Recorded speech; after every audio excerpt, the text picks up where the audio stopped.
Maji ya Zamzam, baraka isiyokauka. Maji ya Zamzam ni moja ya neema kubwa katika Uislamu.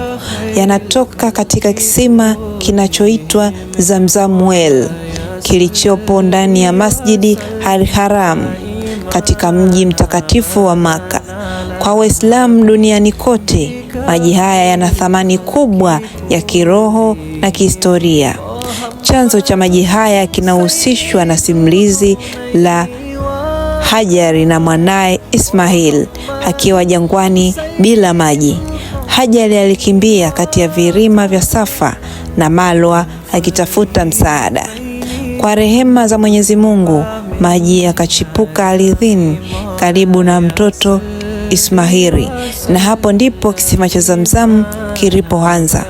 Leo mamilioni ya Waislamu wanaofika kufanya ibada katika Masjidi Al-Haram hunywa maji haya kwa imani na dua.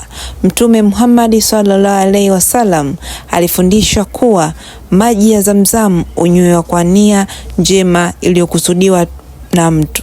Kwa ufupi, maji ya Zamzam ni ishara ya imani, subira na rehema za Mwenyezi Mungu, baraka inayodumu kwa vizazi vyote. Mwandaaji wa makala hii ni mimi Swahum Muhammad.